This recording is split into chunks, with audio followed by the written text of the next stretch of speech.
right, Big Blue in the Bronx is back, and today we actually got a video for y'all, and in this one I'm going to be discussing more of 4 offseason moves the Mets must make or should make in order to improve this ball club.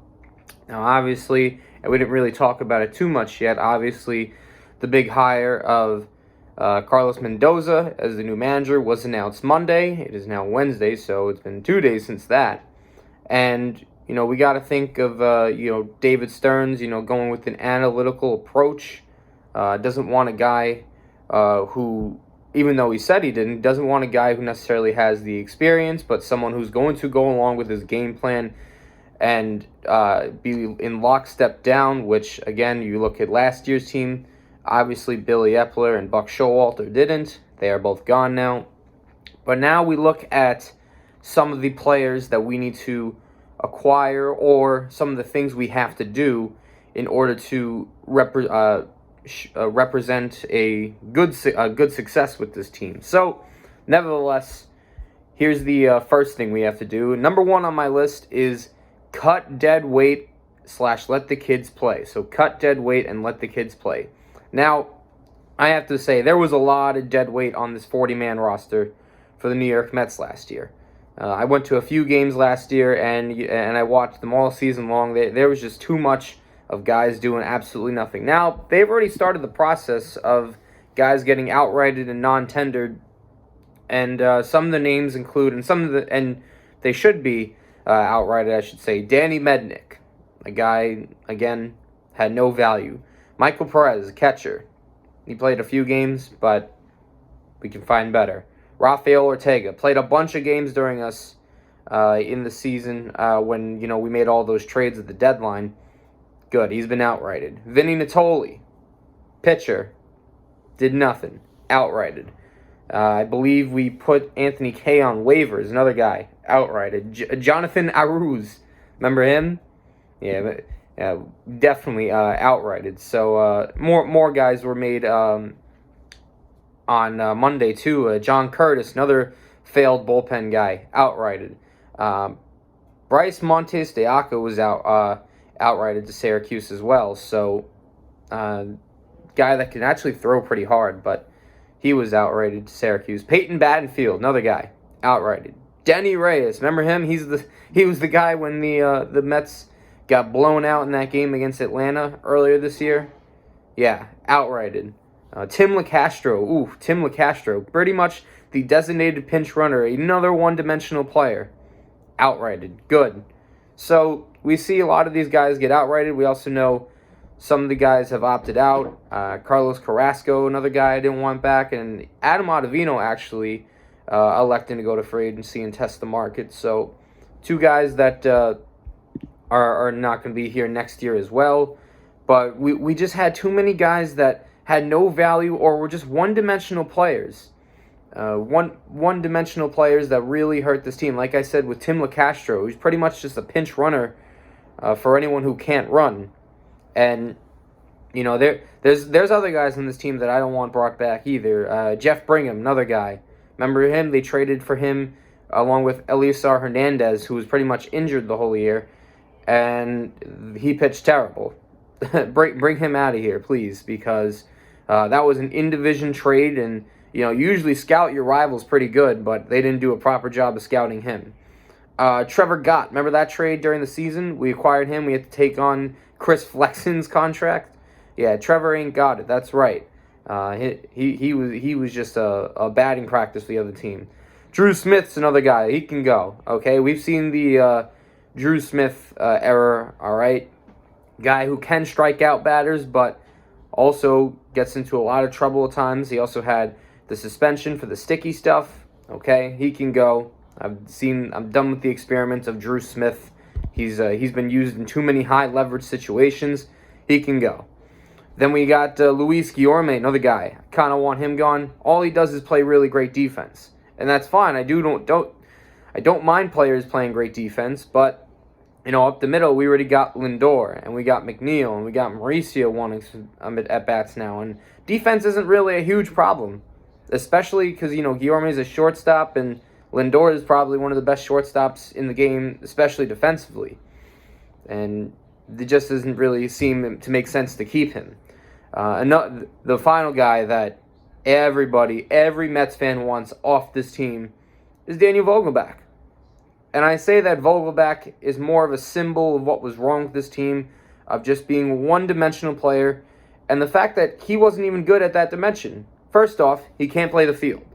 So you got a guy that can't play the field, he can't run very well, and all he did really was take a lot of walks and draw a lot of walks. Well, that doesn't really help if you can't hit the ball, because pitchers have no respect for you, and you just could not hit a ball below your waist. And I'm not trying to make fun of the man. I hope he gets a job somewhere else, but he simply could not hit anything that was... He's not a low ball hitter. So it was easy to pitch around him. You paint the corner on the downstairs, you got him out. He simply cannot hit, could not play the field, could not run, and he's supposed to be a power bat, but didn't provide much power this year. So you have guys that are just one-dimensional, like the Vogelbachs, the LeCastros, the Guillormes, and those guys are taking up 40-man roster spots. You're not going to win ball games with guys that are just one-dimensional and can only do one thing. Now, I also say, let's play the kids. Let's see what we have in these kids before we make any harsh judgments. Now, we did a little bit of that this year, and some of it was good, some of it was bad, but we still have to figure out what they are. For example, we played a full season basically Francisco Alvarez, but remember how they said that he wasn't ready? Well, it turns out he kind of was ready. He was up there catchers amongst homers, okay? His game improved every day behind the plate. So, again, why don't we play these kids more, okay? Francisco Alvarez looks like an everyday catcher for us now. That's great. That's fantastic. How about playing, when they showed Ronnie Mauricio this year? Huh? Ronnie Mauricio showed a lot of power, showed his talent, showed his speed. Every time he hit the ball, the exit velocity was, around 100. I mean, Jesus Christ, he's a Martian. He's a freak of an athlete, an absolute freak.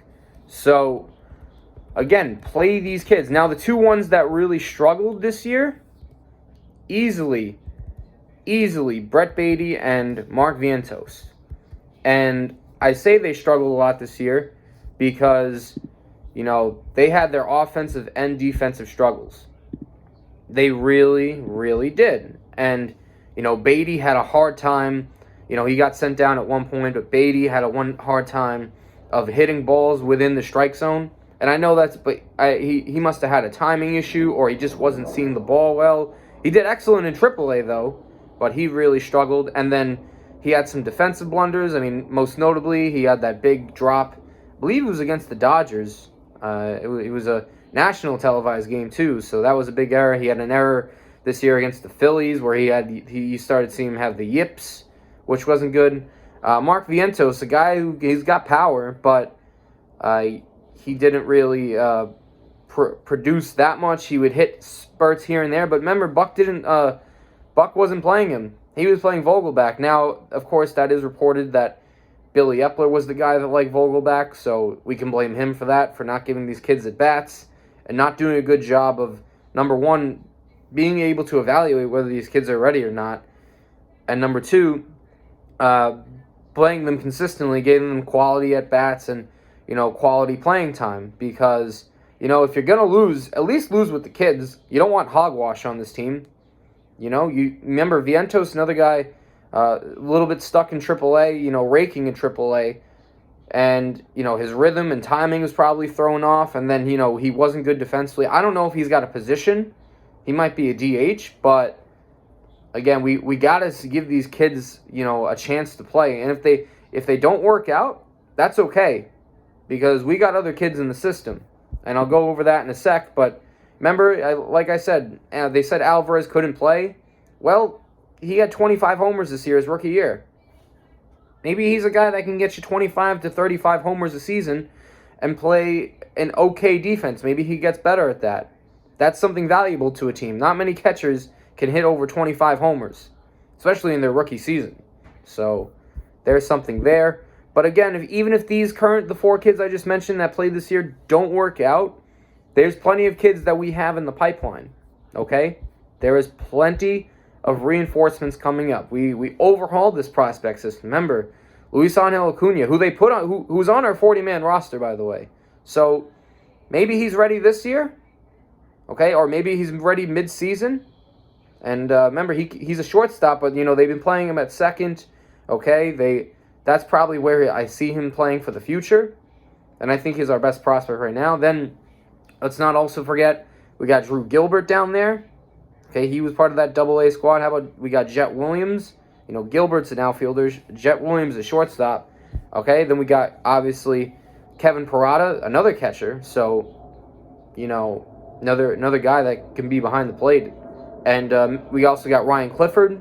So, a lot of kids with a lot of potential. Some of these guys may be 2-3 years away, but you figure out what these kids are because you either play them, right? You figure out if they're part of your team, or you go and use them as trade bait or trade assets if you have too many at one spot, or if you don't want a guy, okay? You don't kill their value. You let their value rise, and you figure out which ones you want. So, and this is going to be my next part, or sort of, because you need to, we have so many prospects of position players. The next thing I want to do, if number 2 on this list, and this is more specifically a sign, we need to sign Yoshinobu Yamamoto. But even if we don't, we could trade a prospect or 2 for some starting pitching, because this team struggled heavily with starting pitching, and Yoshinobu Yamamoto is easily my number 1 choice. But to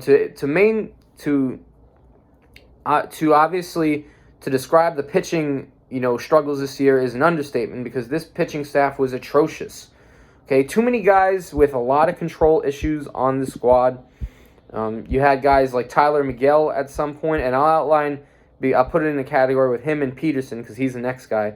Tyler Miguel, 126 innings pitched this year, 58 walks. That's really not good. That's really bad. 141 hits too. So, I mean, he just really I think he had his worst season as a Met. Another guy, David Peterson. Remember, this guy was a prospect, a first-round pick. And ever since that rookie season, he really hasn't been able to replicate any sort of sustained success. 111 innings this year. He was another guy that was sent to AAA at one point. And 50 walks. Not good. 124 hits. Not good. So, another guy with great stuff like Miguel, but a lot of control issues. And I might have a plan for them in my third step, which I'll get to after this. But even guys, that we know aren't on this team, we can't bring back like a Carlos Carrasco, another guy, struggled heavily. He was more, he wasn't as huge on the walks, 38 walks in 90 innings, which isn't good. But he gave up a lot of long balls, 18 homers. Besides the walks, the home run ball was a huge issue for the Mets. Too many of those innings that got away. When we started walking batters, we started giving up the big bomb. And, even our best pitcher, Kodai Senga, he had some control issues. He had 77 walks this year. Now, the second half, that was obviously reduced.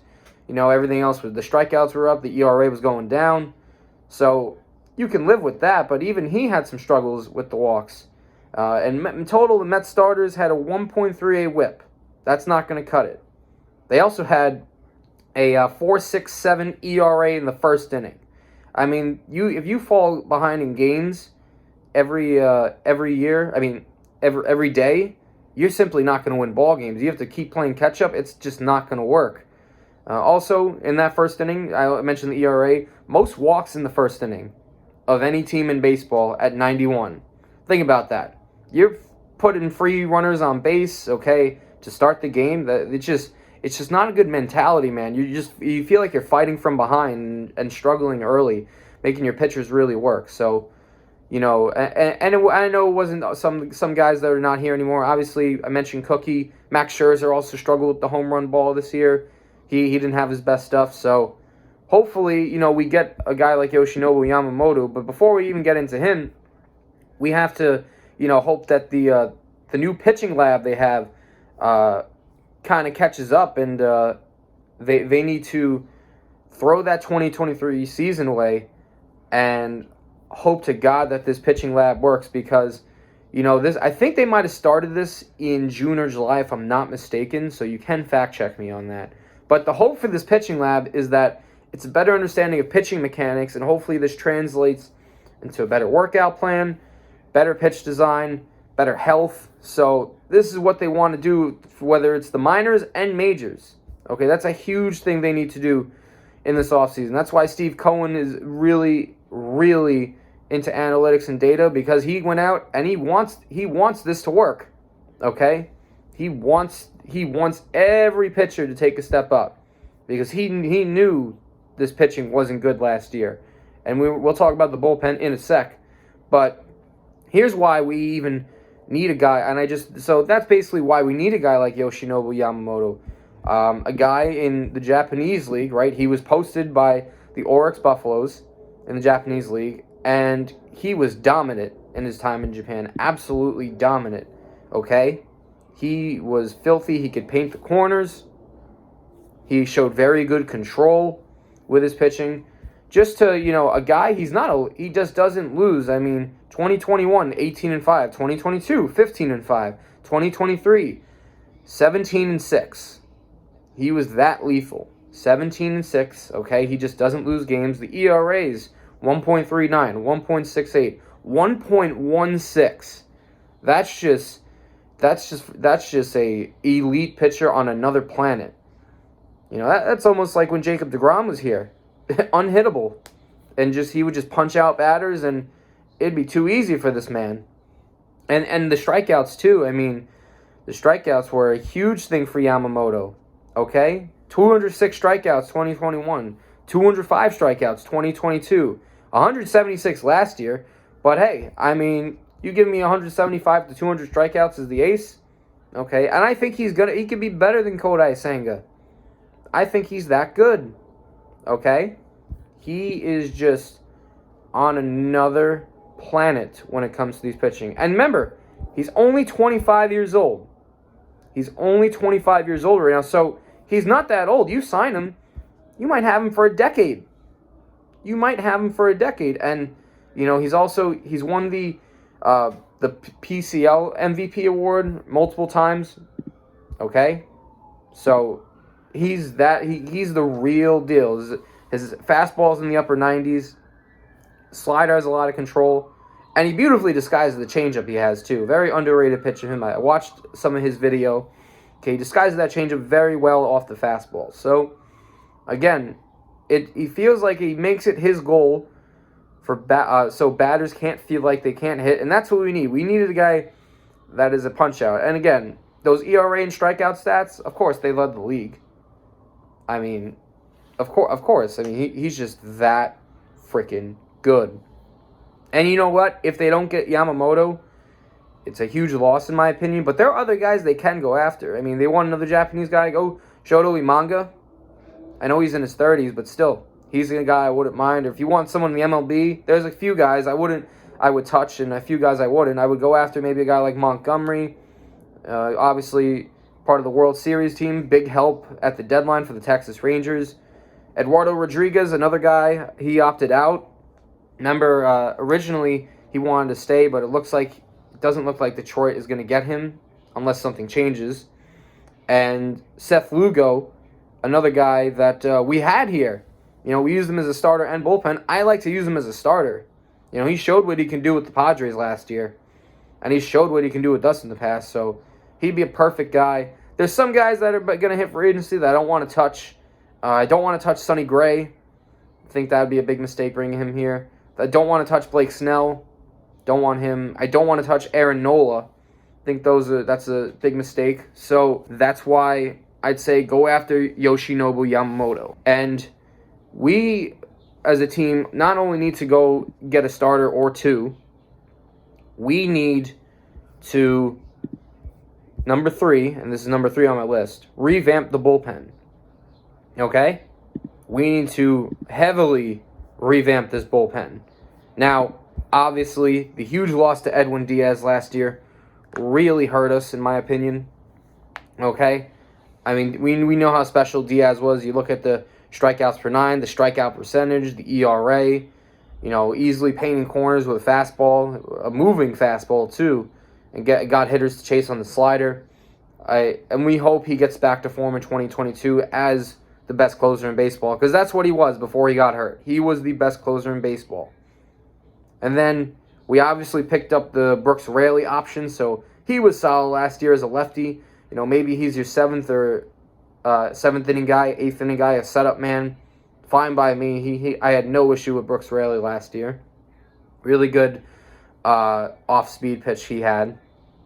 And, originally I didn't think Adam Ottavino would leave. I would think maybe he opts in, but he's testing the market, so probably won't be back.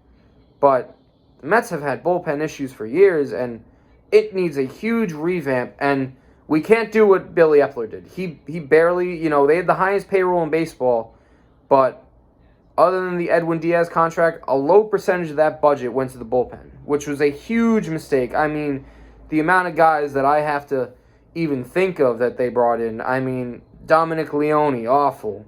Trevor Gott, awful. Jeff Brigham, awful. I mean, just up and down the lineup, which is awful, awful, awful relief pitching. Drew Smith, dear God, I want the Drew Smith era gone here. Okay? That is, they need a couple relievers. Now, before we get into some free agent guys that we could bring, here's a really good option. Now, David Peterson and Tyler Miguel, I don't know if they're cut out to be starters. Maybe they're depth starters, fine. Why don't we try, maybe at least one of them, why don't we try giving them a bullpen role? Maybe one could be a long reliever. Maybe one could be a setup man. It doesn't hurt to test it out at this point because they are too much arm talent to just let go at this moment in their career. But I wouldn't be opposed to giving them a try in the bullpen for a full season and see what they can do. It can't hurt, and it doesn't work out.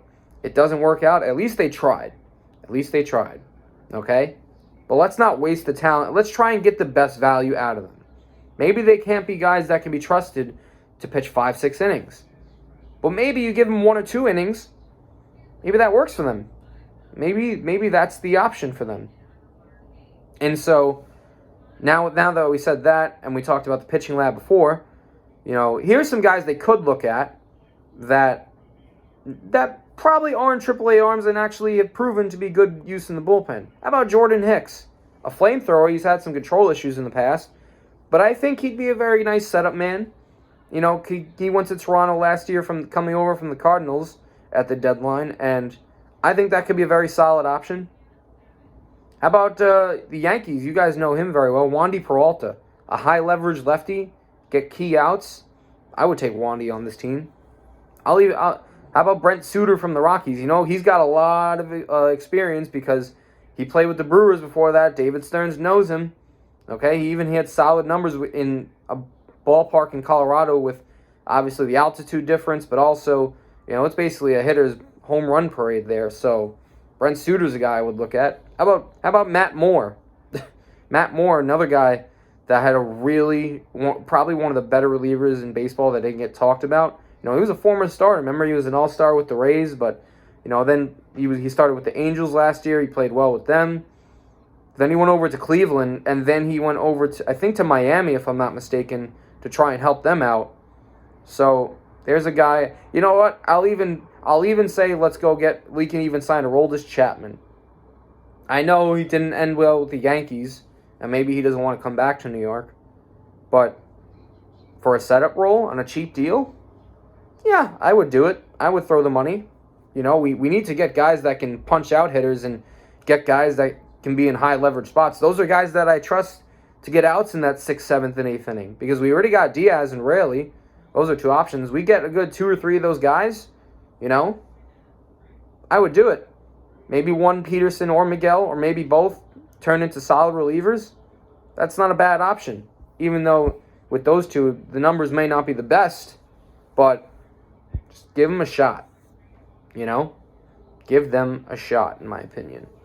And then number 4 on this list, and last but not least, and it has to do with the Danny Vogelback stuff, But we need to go sign a bat that's going to protect Pete Alonso. Now, Pete Alonso is a star power hitter in this game. That's what he is. That's what he is. He is a generational power hitter. Not a generational five-tool player, but he is a star power hitter. Now, again, 46 bombs last year, 118 RBIs, okay? I mean, this man, he's already got 192 homers in 5 years. So, he's just been on an absolute tear. Now, last year he only hit 217. Now, you could say it had to do with the injury to his, I think it was his thumb or his hand, if I'm not mistaken. I can't remember the exact injury that it was. But he was out for a little, but they rushed him back so quickly, and I think that hurt his hitting just for a little bit of a slump. But he was still mashing, man. The issue is, though, the real reason he's hitting 217 is because there was nobody behind him that could do damage. A lot of the time, it was Danny Vogelback behind him. And, like I said, Daniel Vogelback is not scaring any hit pitchers. He's simply not. He's not threatening someone that can do damage. And I don't know if they have another bat in that lineup that could. Now, you can argue that it could be Francisco Alvarez, right? But we don't know how if he's going to have a sophomore slump next year.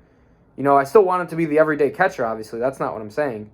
But we don't know if we can fully trust him yet to do that job. I trust him that, you know, eventually if he does have any slumps next year, because remember, you had that good rookie season. Now you got to adjust because pitchers are going to be adjusting to you. So that's how that's going to work for him. That's going to be a real learning curve, in my opinion. But also, you know, there was times when they put Jeff McNeil behind him, and he's more of a singles hitter that'll get on base. He should be ahead of Alonso, you know.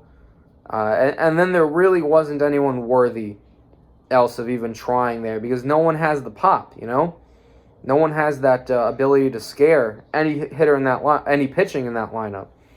And, you know, there's two guys that I really would like the Mets to go after, and these are perfect DH candidates. Maybe if they want to platoon him and a guy like DJ Stewart or one of the kids, if they want to get rid of the kid and have them sign here.